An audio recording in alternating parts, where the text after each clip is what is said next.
Welcome back to news TV 84 break तो बाद ਸਾਡੇ ਨਾਲ ਜੁੜ ਚੁੱਕੇ ਨੇ ਸਰਦਾਰ ਹਰਪਾਲ ਸਿੰਘ ਚੀਮਾ ਐਕਟਿੰਗ ਪ੍ਰੈਜ਼ੀਡੈਂਟ ਅਕਾਲੀ ਦਲ ਪੰਚ ਪ੍ਰਧਾਨੀ ਜੀ ਵੀਰ ਜੀ ਵਾਹਿਗੁਰੂ ਜੀ ਕਾ ਖਾਲਸਾ ਵਾਹਿਗੁਰੂ ਜੀ ਕੀ ਫਤਿਹ ਵਾਹਿਗੁਰੂ ਜੀ ਕਾ ਖਾਲਸਾ ਵਾਹਿਗੁਰੂ ਜੀ ਕੀ ਫਤਿਹ ਜੀ ਵੀਰ ਜੀ ਤੁਹਾਡਾ ਸਾਡੇ ਸ਼ੋਅ ਦੇ ਵਿੱਚ ਇੱਕ ਵਾਰ ਫਿਰ ਤੋਂ ਸਵਾਗਤ ਹੈ ਵੀਰ ਜੀ ਜਿਵੇਂ ਤੁਸੀਂ ਜਾਣਦੇ ਹੋ ਸਾਰੇ ਸਿੱਖ ਸੰਗਤਾਂ ਜਾਣਦੇ ਕਿ ਹਾਈਜੈਕਰ ਬਾਬਾ ਗੁਰਬਖਸ਼ ਸਿੰਘ ਜੀ ਦਾ ਦੇਹਾਂਤ ਹੋ ਗਿਆ ਹੈ ਇਸ ਬਾਰੇ ਤੁਸੀਂ TV 84 ਦੀ ਸੰਗਤਾਂ ਨੂੰ ਕੀ ਕਹਿਣਾ ਚਾਹੋਗੇ ਭੈਣ ਜੀ ਗੱਲ ਇਹ ਹੈ ਕਿ ਪਿਛਲੇ ਸਮੇਂ ਦਾ ਜਿਹੜਾ ਦੁਖਾਂਤ ਸੀ ਪਿਛਲੇ 2-3 ਦਹਾਕਿਆਂ ਦਾ ਬਹੁਤ ਲੋਕਾਂ ਨੇ ਆਪਣੇ ਪਿੰਡੇ ਤੇ ਹੰਡਾਇਆ ਔਰ ਉਸ ਨੂੰ ਉਸ ਦੁਖਾਂਤ ਤੋਂ ਦੁਖੀ ਹੋ ਕੇ ਉਹਨਾਂ ਨੇ ਮਤਲਬ ਕਈ ਏਦਾਂ ਦੇ ਐਕਸ਼ਨ ਕੀਤੇ ਆ ਜਿਹੜੇ ਇਤਿਹਾਸ ਦਾ ਪਾਰਟ ਬਣ ਗਏ ਹੋਏ ਆ ਮਤਲਬ ਜੋ ਸਾਡੇ ਪੁਰਾਣਾ ਇਤਿਹਾਸ ਆ ਬਾਬਾ ਬੋਤਾ ਸਿੰਘ ਗਰਜਾ ਸਿੰਘ ਉਹਨਾਂ ਦਾ ਦੁਹਰਾਉਂਦੇ ਆ ਮੈਂ ਸਮਝਦਾ ਵੀ ਗੁਰਬਖਸ਼ ਸਿੰਘ ਉਹਨਾਂ ਨੇ ਵੀ ਉਸ ਦੁਖਾਂਤ ਨੂੰ ਉਸ ਬਲੂ ਸਟਾਰ ਆਪਰੇਸ਼ਨ ਜੋ ਹੋਇਆ ਮਤਲਬ ਜਿਹੜਾ ਇਹ 1984 ਦਾ ਸਾਕਾ ਸੀਗਾ ਉਹਨੂੰ ਆਪਣੇ ਪਿੰਡੇ ਤੇ ਹੰਡਾਇਆ ਔਰ ਉਹਦੇ ਉਸ ਤੋਂ ਦੁਖੀ ਹੋ ਕੇ ਉਹਨਾਂ ਨੇ ਇੱਕ ਇੱਦਾਂ ਦਾ ਐਕਸ਼ਨ ਕੀਤਾ ਸਿਰਫ ਜਦੋਂ ਕਿ ਉਹਨਾਂ ਦੇ ਕੋਲ ਕੋਈ ਵੀ ਇੱਦਾਂ ਦੀ ਕੋਈ ਉਸ ਸਮੇਂ ਇੱਦਾਂ ਦੀਆਂ ਚੀਜ਼ਾਂ ਨਹੀਂ ਸੀਗੀਆਂ ਉਹਨਾਂ ਦੇ ਕੋਲ ਮਈਆ ਜਿਨ੍ਹਾਂ ਦੇ ਨਾਲ ਉਹ ਐਕਸ਼ਨ ਉਹਨਾਂ ਨੂੰ ਕਰਨਾ ਚਾਹੀਦਾ ਸੀ ਉਸ ਤੋਂ ਬਿਨਾਂ ਹੀ ਉਹਨਾਂ ਨੇ ਇੱਕ ਖਿੱਦੋ ਦੀ ਲੀਡਾਂ ਦੀ ਬਣਾ ਕੇ ਤੇ ਉਸ ਦੇ ਨਾਲ ਉਹਨਾਂ ਨੇ ਹਾਈਜੈਕ ਕਰਕੇ ਜਹਾਜ਼ ਲੋਕਾਂ ਨੂੰ ਇਹ ਦੱਸਣ ਦੀ ਕੋਸ਼ਿਸ਼ ਕੀਤੀ ਜਾਂ ਸਾਰੇ ਦੁਨੀਆ ਨੂੰ ਕਿ ਸਿੱਖ ਹੈ ਜਿਹੜੇ ਜਦੋਂ ਉਹਨਾਂ ਦੇ ਨਾਲ ਉਹਨਾਂ ਦੀ ਅਣਖ ਤੇ ਗੈਰਤ ਦੀ ਲੜਾਈ ਹੁੰਦੀ ਆ ਉਹ ਕੀ ਕਰ ਸਕਦੇ ਆ ਸੋ ਜੋ ਇਤਿਹਾਸ ਦਾ ਪਾਰਟ ਬਣ ਗਿਆ ਠੀਕ ਹੈ ਇੱਕ ਗੱਲ ਪੂਰੀ ਤਰੀਕੇ ਨਾਲ ਸਾਨੂੰ ਕਬੂਲਣੀ ਚਾਹੀਦੀ ਹੈ ਕਿ ਉਹਨਾਂ ਨੂੰ ਉਹ ਮਾਨ ਸਨਮਾਨ ਕੌਮ ਤੋਂ ਨਹੀਂ ਮਿਲ ਸਕਿਆ ਜਿਹੜਾ ਕਿ ਉਹਨਾਂ ਨੂੰ ਮਿਲਣਾ ਚਾਹੀਦਾ ਸੀਗਾ ਪਰ ਮੈਂ 2-3 ਵਾਰ ਉਹਨਾਂ ਨੂੰ ਮਿਲਿਆ ਉਹ ਇਸ ਗੱਲ ਦੇ ਨਾਲ ਸੈਟਿਸਫਾਈਡ ਸੀਗੇ ਕਿ ਮੈਂ ਆਪਣੀ ਜ਼ਿੰਦਗੀ ਦੇ ਵਿੱਚ ਜੋ ਮੇਰਾ ਮਨੁੱਖ ਦਾ ਕਰਤੱਵ ਹੁੰਦਾ ਹੈ ਪੂਰਾ ਕੀਤਾ ਔਰ ਮੈਂ ਆਪਣੇ ਇਸ਼ਟ ਲਈ ਆਪਣੇ ਗੁਰੂ ਦੇ ਲਈ ਔਰ ਆਪਣੀ ਕੌਮ ਦੇ ਲਈ ਇਹ ਮਤਲਬ ਐਕਸ਼ਨ ਕੀਤਾ ਮੈਨੂੰ ਕੋਈ ਕਿਸੇ ਤਰੀਕੇ ਦਾ ਕੋਈ ਝੋਰਾ ਨਹੀਂ ਹੈਗਾ ਕੋਈ ਨਹੀਂ ਹੈਗਾ ਸੋ ਮੈਂ ਇਹਦਾ ਕੋਈ ਮੁੱਲ ਵੀ ਵੱਟਣਾ ਨਹੀਂ ਚਾਹੁੰਦਾ ਹੈਗਾ ਜੀ ਪਰ ਇਹ ਆ ਵੀ ਕੌਮਾਂ ਨੂੰ ਜ਼ਰੂਰ ਸਾਨੂੰ ਇਹ ਗੱਲ ਲਈ ਜ਼ਰੂਰ ਸੋਚਣਾ ਚਾਹੀਦਾ ਹੈ ਵੀ ਕਈ ਬੰਦੇ ਵਿਚਾਰੇ ਜਿਨ੍ਹਾਂ ਨੇ ਇੰਨੇ ਮਹਾਨ ਕੰਮ ਕੀਤੇ ਨੇ ਉਹ ਅਣਗੌਲਿਆਂ ਹੀ ਇਸ ਦੁਨੀਆ ਤੋਂ ਚਲੇ ਗਏ ਆ ਇਹ ਉਹਨਾਂ ਦੇ ਇਸ ਸੰਬੰਧ ਵਿੱਚ ਸਾਡੀ ਕੌਮ ਨੂੰ ਜ਼ਰੂਰ ਏਦਾਂ ਦਾ ਕੋਈ ਸਾਨੂੰ ਕੋਈ ਬਾਹਰ ਦੇ ਬੈਠੇ ਜਿਹੜਾ ਸਿੱਖ ਨੇ ਉਹਨਾਂ ਨੂੰ ਇਸ ਗੱਲ ਦੇ ਉੱਤੇ ਜ਼ਰੂਰ ਸੋਚਣਾ ਚਾਹੀਦਾ ਕਿ ਜਿਹੜੇ ਲੋਕ ਆ ਜਿਨ੍ਹਾਂ ਨੇ ਕੌਮ ਦੇ ਲਈ ਇੰਨਾ ਕੁਛ ਕੀਤਾ ਹੈਗਾ ਔਰ ਉਹਨਾਂ ਦੀ ਜ਼ਿੰਦਗੀ ਆ ਜਿਹੜੀ ਅਸੀਂ ਉਹਦਾ ਮੁੱਲ ਨਹੀਂ ਮੋੜ ਸਕੇ ਅਸੀਂ ਉਹਨਾਂ ਦੀ ਜ਼ਿੰਦਗੀ ਦੇ ਵਿੱਚ ਸੋ ਅਸੀਂ ਤਾਂ ਸਾਰੀਆਂ ਜਥੇਬੰਦੀਆਂ ਉਹਨਾਂ ਨੂੰ ਜੋ ਵੀ ਉਹਨਾਂ ਨੇ ਕੀਤਾ ਹੈ ਅਸੀਂ ਉਹਨਾਂ ਨੂੰ ਮਤਲਬ ਹਮੇਸ਼ਾ ਇਤਿਹਾਸ ਦਾ ਪਾਰਟ ਹੈ ਯਾਦ ਰੱਖਾਂਗੇ ਸ਼ਰਧਾ ਦੇ ਫੁੱਲ ਨੇ ਸਾਡੇ ਲਈ ਸਾਰਿਆਂ ਲਈ ਉਹ ਪ੍ਰੇਰਨਾ ਦਾ ਸਰੋਤ ਨੇ ਹਾਂਜੀ ਜੀ ਬਿਲਕੁਲ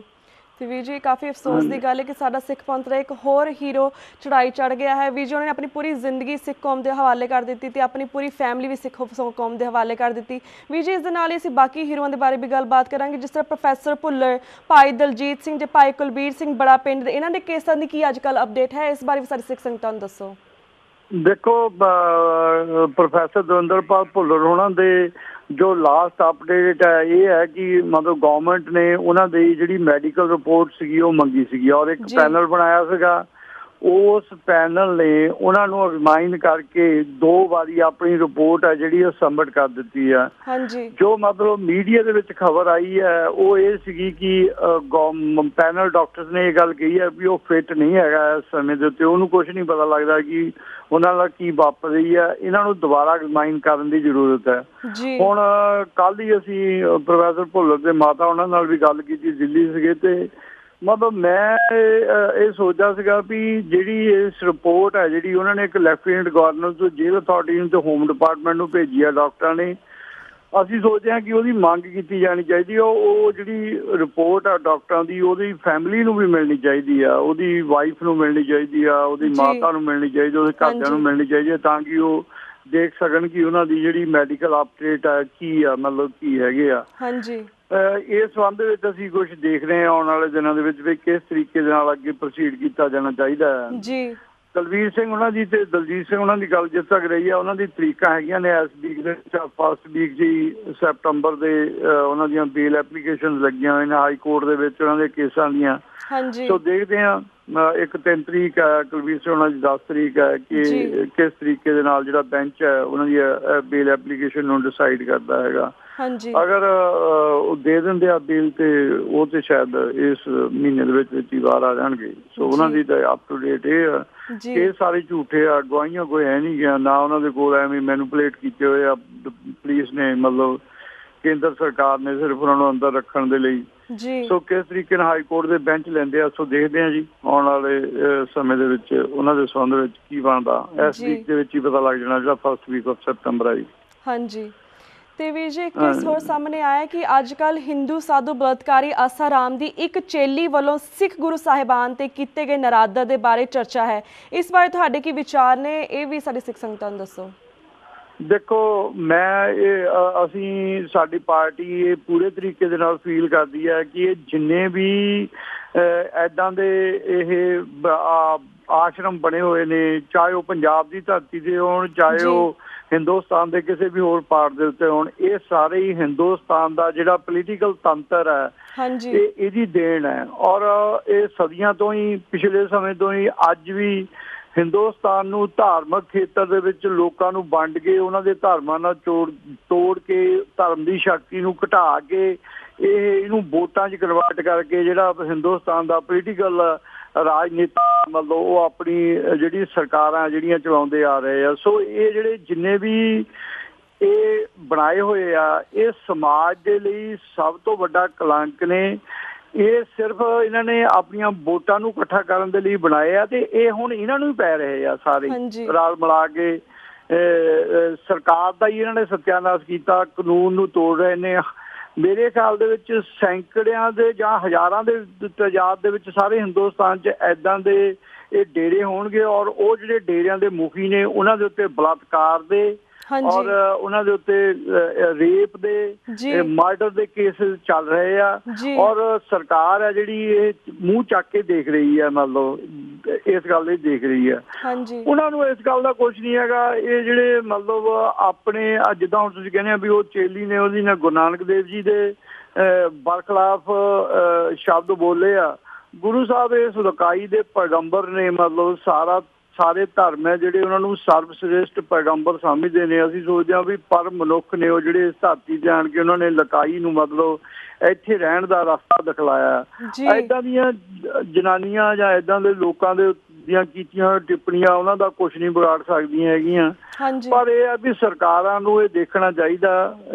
ਵੀ ਇਹਨਾਂ ਡੇਰਿਆਂ ਨੂੰ ਬੰਦ ਕਰਕੇ ਕਿਵੇਂ ਉਹ ਸਾਡੇ ਵਿਕਾਸ ਆ, ਜਿਹੜਾ ਸਮਾਜ ਦਾ ਵਿਕਾਸ ਕਰ ਸਕਦੇ ਨੇ। ਇਹ ਸਰਕਾਰਾਂ ਦੇਖ ਨਹੀਂ ਰਹੀਆਂ, ਔਰ ਇਹਨਾਂ ਨੂੰ ਆਉਣ ਵਾਲੇ ਸਮੇਂ 'ਚ ਬੜੇ ਜਿਹੜੇ ਘਿਨਾਉਣੇ ਸਿੱਟੇ ਆ ਹਿੰਦੁਸਤਾਨ ਨੂੰ। ਵਿੱਚ ਹੀ ਪੰਜਾਬ ਸਰਕਾਰ, ਪੰਜਾਬ ਦਾ ਵੀ ਇਹ ਹਾਲ ਹੈ। ਪੰਜਾਬ ਦੇ ਵਿੱਚ ਵੀ ਹਰ ਥਾਂ ਦੇ ਉੱਤੇ, ਹਰ ਪਿੰਡ ਦੇ ਵਿੱਚ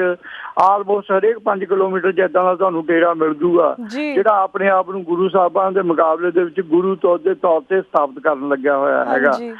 ਸੋ ਇਹ ਗੌਰਮੈਂਟ ਦੀ ਦੇਣ ਹੈ, ਤੇ ਗੌਰਮੈਂਟ ਨੂੰ ਇਹਦੇ ਜਿਹੜੇ ਤਰੀਕੇ ਆ ਭੁਗਤਣੇ ਪੈਣਗੇ ਆਉਣ ਵਾਲੇ ਸਮੇਂ ਦੇ ਵਿੱਚ। ਇਹਦੇ ਸਿੱਟੇ ਆ ਜਿਹੜੇ ਇਹ ਭੁਗਤਣੇ ਪੈਣਗੇ ਜ਼ਰੂਰ। ਸੋ ਜਿਹੜੀਆਂ ਚੇਲੀਆਂ ਇਹਨਾਂ ਦਾ ਗੁਰੂ ਨਾਨਕ ਸਾਹਿਬ ਦੇ ਨਾਲ ਤਾਂ ਆਸਾ ਰਾਮ ਦਾ ਕੀ ਮੁਕਾਬਲਾ ਕੀਤਾ ਜਾ ਸਕਦਾ। ਮਤਲਬ ਇਹ ਤਾਂ ਆਪਣੇ ਉਹ ਬੁਲਾ ਰਹੇ ਆ। ਆਸਾ ਰਾਮ ਤਾਂ ਉਹਨਾਂ ਦੀ ਜੁੱਤੀ ਦੇ ਪੈਰ ਵਰਗਾ ਵੀ ਨਹੀਂ ਹੈਗਾ, ਮਤਲਬ ਗੁਰੂ ਨਾਨਕ ਸਾਹਿਬ ਦੀ। ਜੀ ਬਿਲਕੁਲ। ਸੋ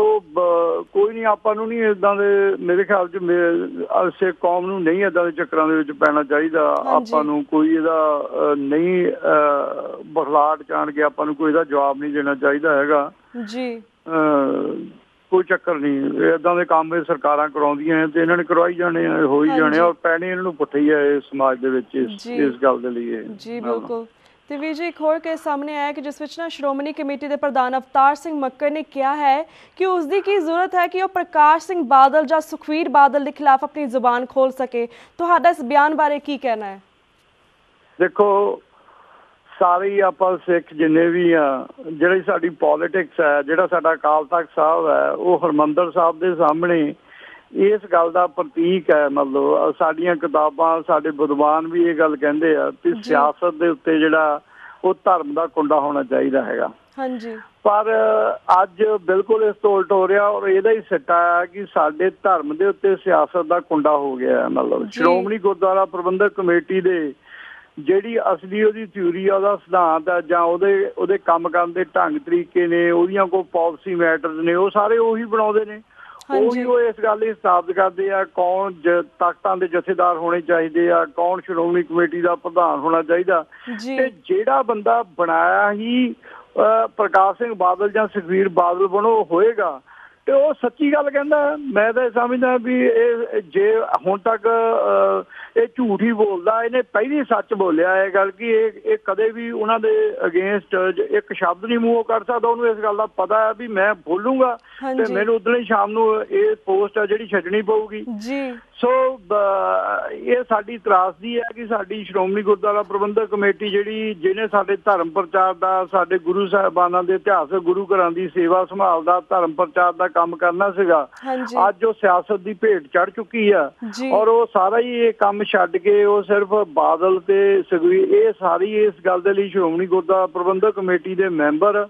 ਸਾਹਿਬਾਨ ਤੇ ਸਾਡਾ ਸਾਰੇ ਜੋ ਸਮਾਜ ਦਾ ਜਿਸ ਤਰੀਕੇ ਦੇ ਨਾਲ ਬਹਾ ਚੱਲ ਰਿਹਾ, ਉਹ ਇਸ ਗੱਲ ਦਾ ਸਿੱਟਾ ਹੈ ਕਿ ਅੱਜ ਧਰਮ ਪ੍ਰਚਾਰ ਕਮੇਟੀ ਆ ਜਿਹੜੀ ਸਿਆਸਤ ਦੀ ਭੇਟ ਚੜ ਕੇ ਇਹਦੀ ਗੱਲ ਹੋ ਗਈ ਹੈ।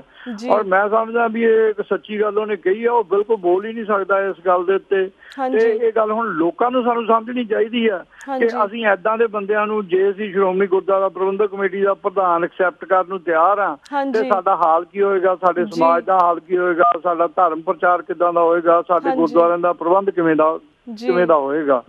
ਪਰ ਮੈਨੂੰ ਲੱਗਦਾ ਕਿ ਸਾਡੇ ਸਮਾਜ ਦੀ ਵੀ ਮਨੋਦਸ਼ਾ, ਸਿੱਖ ਸਮਾਜ ਦੀ ਵੀ ਏਦਾਂ ਦੀ ਹੋ ਚੁੱਕੀ ਹੈ। ਉਹ ਵੀ ਕੋਈ ਗੈਰ ਗੰਭੀਰਤਾ ਦੇ ਨਾਲ ਇਹਨੂੰ ਸੋਚਣ ਨੂੰ ਤਿਆਰ ਨਹੀਂ। ਉਹਨਾਂ ਦਾ ਜੀਵਨ ਢੰਗ ਹੈ ਜਿਹੜਾ ਉਹ ਇੰਨਾ ਕੁ ਬਦਲ ਚੁੱਕਿਆ ਹੈ ਕਿ ਉਹਨਾਂ ਨੂੰ ਆਪਣੇ ਬੱਚਿਆਂ ਦੇ ਨਾਲ, ਆਪਣੇ ਘਰਾਂ ਕੋਠੀਆਂ ਕਾਰਾਂ ਦੇ ਨਾਲ, ਆਪਣੇ ਪੈਸੇ ਦੇ ਨਾਲ ਮਤਲਬ ਰਹਿ ਗਿਆ ਵੀ ਸਿਧਾਂਤ ਕਿੱਧਰ ਨੂੰ ਜਾ ਰਿਹਾ,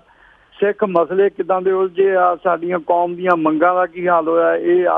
ਅੱਜ ਦੇ ਜਿਹੜੇ ਸਿੱਖ ਨੇ, ਸਿੱਖ ਫੈਮਲੀਜ਼ ਨੇ ਜਾਂ ਸਿੱਖ ਲੀਡਰਸ਼ਿਪ ਆ, ਉਹਨਾਂ ਦਾ ਕੋਈ ਇਹ ਵਿਸ਼ਾ ਨਹੀਂ ਰਿਹਾ ਹੈਗਾ। ਉਹਨਾਂ ਦਾ ਆਪਣੇ ਇੱਕ ਨਿੱਜੀ ਲਾਲਸਾਵਾਂ ਜਿਹੜੀਆਂ ਉਹਨਾਂ ਦੇ ਉੱਤੇ ਭਾਰੂ ਹੋ ਗਈਆਂ ਤੇ ਵਿਸ਼ਾ ਰਹਿ ਗਿਆ। ਸੋ ਮੈਂ ਸੋਚਦਾ ਵੀ ਮੈਨੂੰ ਤਾਂ ਲੱਗਦਾ ਹੈ ਕਿ ਏਦਾਂ ਦੇ ਬਿਆਨ ਉਹਨੂੰ ਦਿੰਦੇ ਆ, ਮੈਨੂੰ ਪਰਸਨਲ ਤੌਰ ਤੇ ਏਦਾਂ ਫੀਲ ਲੱਗਦਾ ਹੈ ਕਿ ਇਹ ਜਿਹੜਾ ਸੱਚ ਉਹਨੇ ਬੋਲਿਆ ਹੈ ਤੇ ਹੁਣ ਤੱਕ ਤਾਂ ਝੂਠ ਹੀ ਬੋਲਦਾ ਆ, ਪਹਿਲਾਂ ਹੀ ਉਹਨੇ ਸੱਚ ਬੋਲਿਆ ਹੈ ਜੀ। ਬਿਲਕੁਲ ਹਾਂਜੀ। ਤੇ ਵੀਰ ਜੀ ਸਾਡਾ ਵਕਤ ਸਮਾਪਤੀ ਵੱਲ ਜਾ ਰਿਹਾ। ਸਾਡੇ ਲੋਕਾਂ ਨੂੰ ਇਹ ਸਮਝਣਾ ਚਾਹੀਦਾ ਵੀ ਜੇ ਏਦਾਂ ਦਾ ਮਤਲਬ ਜਿਹੜਾ ਲੋਕ ਨੇ ਜਿਹੜੇ ਉਹ ਸਾਡੀਆਂ ਉਹਨਾਂ ਸ਼੍ਰੋਮਣੀ ਸੰਸਥਾਵਾਂ ਦੇ ਉੱਤੇ ਕਾਬਜ ਨੇ ਤੇ ਉਹਨਾਂ ਦੇ ਪ੍ਰਧਾਨ ਬਣੇ ਹੋਏ ਨੇ, ਸਾਡੇ ਲਈ ਇਹ ਸ਼ਰਮਸਾਰ ਗੱਲ ਹੈ। ਜਿਨ੍ਹਾਂ ਨੂੰ ਕੀ ਇਹ ਚਾਹੀਦਾ ਹੈ ਕਿ ਉਹ ਆਪਣਾ ਇਸ਼ਟ ਗੁਰੂ ਨਾਨਕ ਸਾਹਿਬ ਨੂੰ, ਗੁਰੂ ਗ੍ਰੰਥ ਸਾਹਿਬ ਨੂੰ ਮੰਨ ਕੇ ਉਹ ਚੱਲਣ ਤਾਂ ਕਿ ਅਸੀਂ ਆਪਣੇ ਸਮਾਜ ਨੂੰ ਇੱਕ ਉੱਚੇ ਆਚਰਨ ਦੇ ਉੱਤੇ ਚਲਾ ਸਕੀਏ। ਤੇ ਅਸੀਂ ਉੱਦਾਂ ਦੇ ਬੰਦੇ ਐਕਸੈਪਟ ਕੀਤੇ ਹੋਏ ਆ ਜਿਹੜੇ ਕਿ ਇੱਥੋਂ ਦੇ